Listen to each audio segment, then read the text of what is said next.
जो आज हम लोग क्वेश्चन नंबर 3 करेंगे इन एन एपी। एपी आपको एपी में क्या गिवन है, A1 गिवन है 5, डी गिवन है 3, एन की वैल्यू आपको 50 गिवन है। आपको फाइंड करना है एस और एस एन आपको फाइंड करना है। तो सबसे पहले हमें यहाँ पे गिवन हमने लिख लिया है, ठीक। अब सबसे पहले आपको गिवन क्या है, ए एन गिवन है, तो nth टर्म का ही फॉर्मूला लगाएंगे आप। जैसे ए एन गिवन है यानी A1 plus n-1 D. A N की वैल्यू आपको 50 गिवन है, 50 इक्वल A1 आपका 5 गिवन है क्वेश्चन में, प्लस n की वैल्यू आपको क्वेश्चन में क्या बोला, n की वैल्यू फाइंड कर ले, तो n की वैल्यू एज इट इज रहने दिया। d की वैल्यू आपको 3 गिवन है, d की वैल्यू आपकी 3 हो गई।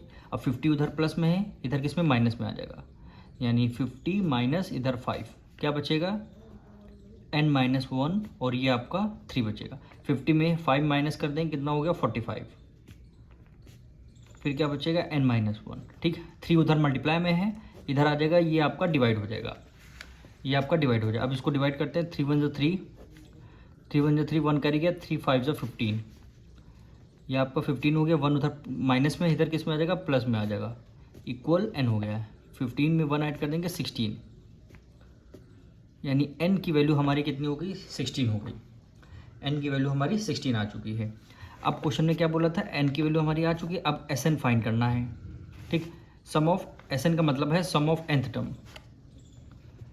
सम ऑफ nth टर्म यानी n/2 ब्रैकेट में। अब देखिए हमें क्या गिवन है, A1 भी गिवन है और An भी गिवन है, तो हम क्या करेंगे यही फॉर्मूला लगाएंगे, यानी A1 प्लस An, ठीक। अब n की वैल्यू कितनी आई है 16 आई है, डिवाइडेड बाय कितना हो गया 2 हो गया। A1 आपका 5 गिवन है, प्लस An की वैल्यू आपको 50 गिवन है, यानी 16 डिवाइडेड बाय 2 हो गया मल्टीप्लाई। 50 में 5 ऐड कर लिया कितना हो गया 55, 2 1 2, 2 8 16, 55 की मल्टीप्लाई 8 से करेंगे, 5 8 40, 4 कैरी गया, 5 8 40 है 44, यानी Sn की वैल्यू कितनी आ गई है 440। यही क्या हो जाएगा आपका आंसर हो जाएगा। अब सेकंड पार्ट देखिए, गिवन A1 आपको 7 गिवन है, A13 आपको 35 गिवन है। आपको फाइंड क्या करना है, D की वैल्यू फाइंड करनी है और S13 की वैल्यू फाइंड करनी है। तो सबसे पहले हम क्या करेंगे, गिवन क्या है आपका A1 गिवन है, A13 गिवन है, तो सबसे पहले हम क्या करेंगे nth टर्म का फॉर्मूला लगाएंगे, यानी An equal to A1 plus n-1 D हो गया, ठीक। अब देखिए A13 गिवन है, यानी n की वैल्यू कितनी हो जाएगी 13 की, क्योंकि A13 है ना यहाँ पे, देखिए n की जगह 13, यानी A13 इक्वल A1 कितना गिवन है 7 आपका गिवन है, प्लस n आपका कितना हो गया, ये देखिए n की वैल्यू A13 है ना, यानी 13 आपका n हो जाएगा, 13 - 1, और D की वैल्यू आपको फाइंड करनी है। A13 कितना गिवन है, A13 35 गिवन है, A13 35 गिवन है, इक्वल 7 प्लस 13 में से 1 माइनस कर देंगे 12, और 12 की मल्टीप्लाई D से कर देंगे कितना आ जाएगा 12D आ जाएगा। 7 उधर प्लस में इधर माइनस में आ जाएगा, यानी 35 माइनस 7 इक्वल 12D। 35 में से 7 माइनस कर देंगे कितना आ जाएगा 28 इज इक्वल 12D। अब 12 इधर है मल्टीप्लाई में, इक्वल के इस तरफ आ जाएगा डिवाइड में, यानी 28 को एज इट इज 12 आधा जाएगा डिवाइड में, इक्वल आपका D हो गया, ठीक है। 2 6 12, 2 1 2, 2 4 8, अभी भी 2 से डिविजल हो रहा, 2 3 6 और 2 7 14, यानी D की वैल्यू आपकी कितनी आई 7/3, ये आपकी D की वैल्यू आ चुकी है। क्वेश्चन में क्या बोला था, D की वैल्यू फाइंड करना है और S13 भी आपको फाइंड करना। अब S13 का फॉर्मूला लगाए, यानी सम ऑफ nth टर्म, यानी Sn इज इक्वल टू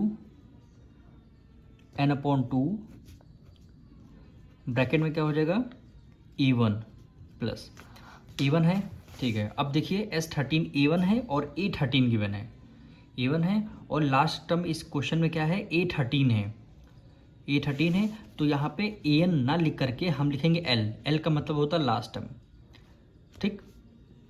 यानी S13 आपको निकालना है, देखिए S13 आपको डिफाइन करना है। अब n है, n की जगह 13 हमें रखना है, डिवाइडेड बाय 2 हो गया। A1 कितना गिवन है आपको 7 गिवन है, A1 आपका 7 प्लस लास्ट टर्म देखिए A13 की वैल्यू 35 गिवन है, तो ये आपका 35 हो गया, यानी 13 डिवाइडेड बाई 2 मल्टीप्लाई, क्योंकि ब्रैकेट और इसका रिलेशन मल्टीप्लाई में। 35 में 7 ऐड करते हैं कितना हो जाएगा 42। डिवाइड करेंगे 2 1 2, 2 2 4, 2 1 2 आ गया। 13 की मल्टीप्लाई 21 से करना है, कितना आ गया 273। 13 की मल्टीप्लाई 21 से करेंगे 273 आ जाएगा। यही आपका आंसर। क्वेश्चन में क्या S13 फाइंड करना, हमारा आंसर आ गया। और क्वेश्चन में D की वैल्यू फाइंड करनी थी, ये भी आंसर आ गया। पार्ट देखिए, A12 आपको 37 गिवन है, D की वैल्यू आपको 3 गिवन है, A फाइंड करना है। A का मतलब है A1 आपको फाइंड करना है और S12 आपको फाइंड करना है। तो सबसे पहले हमें क्या करना है, nth टर्म का फॉर्मूला लगाना है, क्योंकि A12 गिवन है यानी nth टर्म, यानी AN equal to A1 plus n-1 D। अब A12 गिवन है तो A लिखेंगे, n की जगह क्या लिख देंगे 12, इक्वल A1 आपको फाइंड करना है प्लस n की वैल्यू देखिए A12 यानी n की वैल्यू यहाँ पे 12 है, तो n की जगह आप 12 रख देंगे और D की वैल्यू आपको 3 गिवन है। D की वैल्यू आपको 3, A12 आपको 37 गिवन है, इक्वल 1 हो गया plus A1 plus n-1 D। ठीक है, 12 में से 1 माइनस कर दें कितना हो जाएगा 11 आ जाएगा। 11 की मल्टीप्लाई 3 से करेंगे कितना आ जाएगा 33 आ जाएगा। अब 37 को एज इट इज़ 33 उधर प्लस में है, इक्वल के इस तरफ लेके आएंगे, माइनस में आपका हो जाएगा, फिर इक्वल आपका क्या बचेगा A1 बचेगा। 37 में से 33 माइनस कर देंगे 4, यानी A1 की वैल्यू आपकी 4 आ चुकी है। ठीक, उसके बाद क्या निकालना है S12 निकालना है, यानी सम ऑफ nth टर्म, यानी SN is equal n/2 bracket में A1 प्लस, अब देखिए A12 गिवन है, यानी लास्ट टर्म गिवन है, तो L की जगह हम क्या कर देंगे L कर देंगे। ठीक, यहाँ पे S12 आपको फाइंड करना है, ये देखिए n है ना, S12 आपको फाइंड करना है, n की जगह क्या लिख देंगे 12 डिवाइडेड बाई 2 और A1 है, A1 आपका कितना आया देखिए 4 आया है, A1 4 प्लस L की वैल्यू कितनी है, लास्ट टर्म आपका 37 गिवन है, तो लास्ट टर्म आपका क्या हो जाएगा 37 गिवन है, ये आपका ब्रैकेट क्लोज हो गया। 2 की टेबल में 12 6 टाइम में आता है, 37 में 4 ऐड कर लेंगे 41।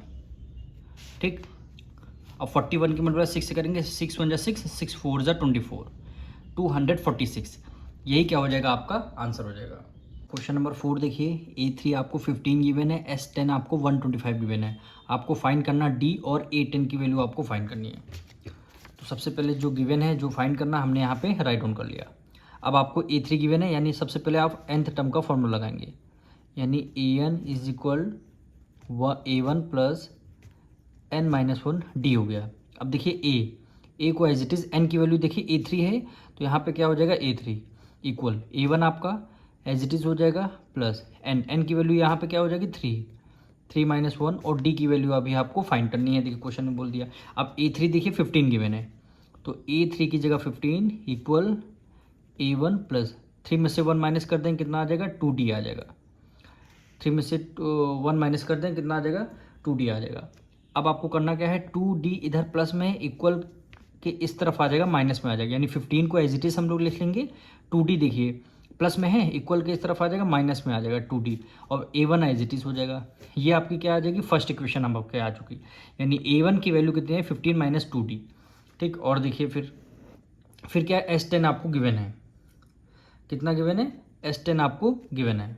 अब सम ऑफ nth टर्म का फॉर्मूला लगाएंगे, यानी SN इक्वल n/2 ब्रैकेट में हो गया 2A1 plus n-1 bracket close करेंगे D हो गया। इस बार देखिए हमने A1 प्लस AN नहीं लिखा, क्यों नहीं लिखा, क्योंकि हमें A1 तो हमें गिवन नहीं था, लेकिन AN की जगह हम A3 यानी 15 कर सकते थे, यानी हम क्या लिख सकते थे 15 यहाँ पे लिख सकते थे, लेकिन हमने नहीं लिखा क्योंकि हमें क्या करना है, हमें D भी नहीं पता है आपको। तो यहाँ पे हम क्या करेंगे S, यानी n की जगह क्या रखना है 10 रखना है, n की जगह हमें 10 रखना है, डिवाइडेड बाय 2 हो गया। 2 को एज इट इज़ A1 है देखिए, और A1 की वैल्यू हमें क्या 15 माइनस 2D है, तो A1 की जगह ब्रैकेट में लिख देंगे 15 minus 2D, 15 minus 2D bracket close कर दिया। ठीक, प्लस अब यहाँ n की जगह देखिए 10 है S10, तो यानी n की जगह हमें 10 लिखना है, 10 माइनस 1 और D की वैल्यू अभी आपको फाइंड करनी है, ये आपका ब्रैकेट क्लोज हो गया। अब देखिए 2 की टेबल में 10 5 टाइम में आता है, 5 हो गया। 15 की मल्टीप्लाई 2 से करेंगे 30, माइनस अब माइनस कर दिया, 2 की मल्टीप्लाई 2 से करेंगे 4D आ जाएगा, प्लस 10 में से 1 माइनस कर देंगे कितना 9, ये आपका डी है, ये आपका एज इट इज़ आपका डी आ जाएगा, एज इट इज़ आपका डी आ जाएगा। और यहाँ पे देखिए S10 की वैल्यू आपको 125 गिवन है, S10 की वैल्यू 125, तो S10 की जगह इधर 125, यहाँ भी आपको क्या आ जाएगा 125 आ जाएगा, यहाँ भी आपका 125 आ जाएगा। अब देखिए 5 को हमने एज इट इज़ लिख देंगे। अब यहाँ पे देखिए 30 भी हमारा एज इट इज़ आ जाएगा। अब देखिए 4D, दो यहाँ भी डी, यहाँ भी वेरिएबल सेम है, तो हम इसको सॉल्व कर लेंगे। ये माइनस का, ये प्लस, प्लस माइनस माइनस, 9 में से 4 माइनस कर देंगे कितना 5D आ जाएगा। ग्रेटर नंबर कौन सा 9D है, प्लस का है, इसलिए आपका ये प्लस का आ जाएगा। और सॉल्व कर देंगे। अब 125 एज इट इज़ हो गया, 5 उधर था, ये ब्रैकेट और 5 का रिलेशन है मल्टीप्लाई में, तो इक्वल के इस तरफ लेके आएंगे, ये आपका डिवाइड में हो जाएगा। फिर वैल्यू क्या बचेगी 30 प्लस 5D बचेगी। ठीक, अब इसको सॉल्व करेंगे। 5 1 5, 5 2 10, 2 कैरी 5 5 25, कितना आ गया 25 आ गया। ठीक, 30 उधर प्लस में, इधर किस में आ जाएगा माइनस में आ जाएगा, इक्वल आपका 5D आ गया। 30 में से 25 माइनस कर दें कितना आ जाएगा 5, वो भी 30 आपका माइनस में है, ये हमेशा ग्रेटर नंबर का साइन आता। ये आपका डी एज इट इज़ 5 इधर मल्टीप्लाई में इधर आ जाएगा, ये डिवाइड में, तब हमारी 5 1 5, यानी डी की वैल्यू हमारी -1 आ जाएगी। डी की वैल्यू हमारी -1 आ गई। अब हमें क्या करना है, इस डी की वैल्यू -1 को इस वाली इक्वेशन में पुट कर देंगे तो हमारी A1 की वैल्यू आ जाएगी। तो इसके बाद आप यहाँ से लिख लीजिएगा, put D equal to -1 in equation first. In equation first, equation first आपकी क्या है 15 माइनस 2D इक्वल A1। ठीक, 15 minus minus 2 as it is a, D की वैल्यू आपको क्या -1 है, -1 हो गया, इक्वल A1 हो गया। यानी 15, देखिए यहाँ भी 2, यहाँ भी माइनस, यहाँ भी माइनस, माइनस क्या होता है प्लस होता है, 2 की मल्टीप्लाई 1 से करेंगे 2 हो जाएगा, यानी 17। A1 आपको कितना आ गया 17 आ गया। A1 आपका 17, डी की वैल्यू -5। अब क्वेश्चन में डी की वैल्यू आपसे पूछी गई थी। अब आपको क्या करना है A10 की वैल्यू यानी nth टर्म का फॉर्मूला लगाना है, तो इसको हम इधर साइड में कर लेते हैं, यानी AN equal A1 plus n-1 D हो गया। अब क्या निकालना है A10 की वैल्यू हमें फाइंड करनी है, इक्वल A1 आपको पता है 17 आया है आपका, प्लस n की जगह क्या 10 रखना है, 10 - 1, और d आपका आया है -1 आया है, ये आपका 17 एज इट इज़ हो जाएगा, प्लस 10 में से 1 माइनस कर देंगे 9, ये ब्रैकेट में -1 हो गया, ये 17 है, 9 के मल्टीप्लाई 1 से करेंगे 9, ये प्लस है, माइनस प्लस माइनस माइनस हो गया, 17 में से 9 माइनस कर देंगे 8 आ जाएगा। देखिए A10 की वैल्यू हमारी 8 आ चुकी है।